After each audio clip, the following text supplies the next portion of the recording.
Salut, bienvenue dans cette nouvelle vidéo. Une fois n'est pas coutume, j'ai laissé un peu le skate de côté aujourd'hui.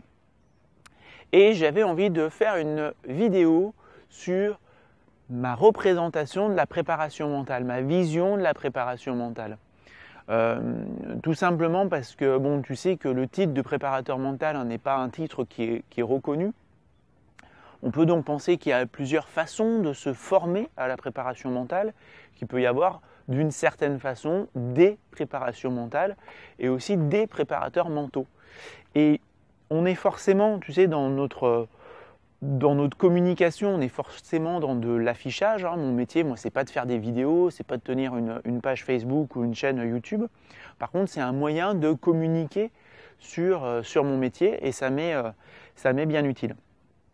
Et donc aujourd'hui, je voulais te présenter un petit peu plus ma représentation de la préparation mentale. En fait, ma représentation, mon rôle pour moi, quand je fais de la préparation mentale avec quelqu'un, c'est comme si je travaillais avec une personne qui était sur une rive et qui voulait passer de l'autre côté, qui voulait passer sur la rive en face, qui voulait traverser un fleuve par exemple. Et si tu veux, c'est la même route, c'est la même route de part et d'autre de la rive, sauf que la personne n'a pas encore trouvé le pont, n'a pas encore trouvé la passerelle.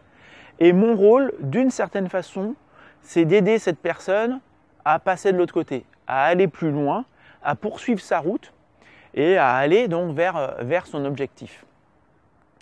Et c'est vrai que j'ai une approche, je pense, assez globale, entre guillemets, de la prépa mentale. J'aime pas trop cloisonner la prépa mentale dans la perf, parce que la performance, c'est un cocktail d'éléments, un cocktail de facteurs physiques, techniques, tactiques, mentaux, etc. Mais j'aime pas trop avoir une approche trop spécifique de la préparation mentale. C'est sans doute lié au fait que j'ai été aussi entraîneur. Tu sais, j'ai entraîné en natation avec le Bézanne. J'ai entraîné de façon bénévole aussi quand j'étais en Martinique au handball, au club de Basse-Gondo où je m'occupais des jeunes féminines.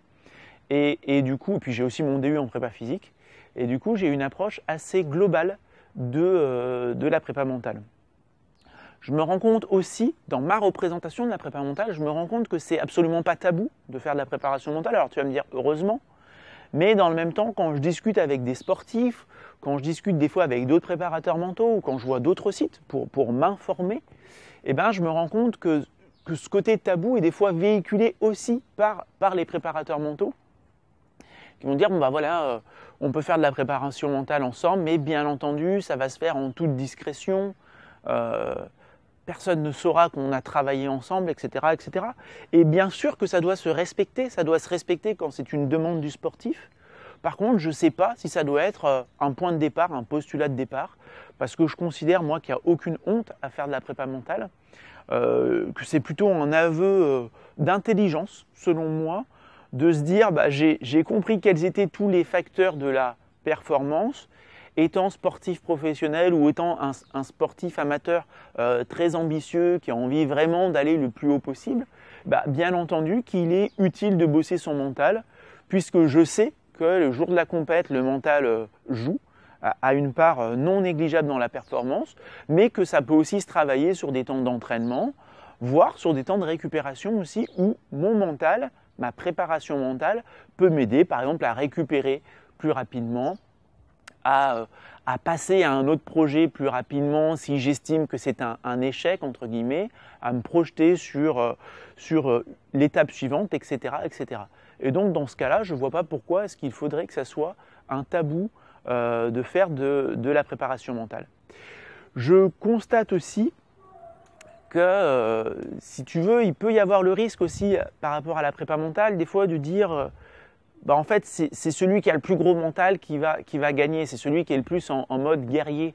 Je voyais une fois un prépa mental qui expliquait son travail en disant moi, mon travail, c'est d'apprendre aux sportifs à souffrir.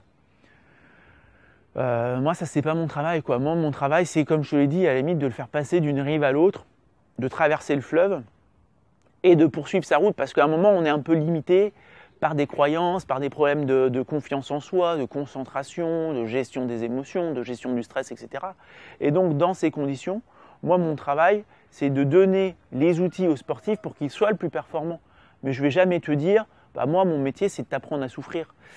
Encore une fois, je ne vais pas te le dire en point de départ. Après, peut-être qu'on va se rendre compte que c'est ta représentation et qu'il faudra aller dans cette représentation-là, mais ce n'est pas du tout un point de départ.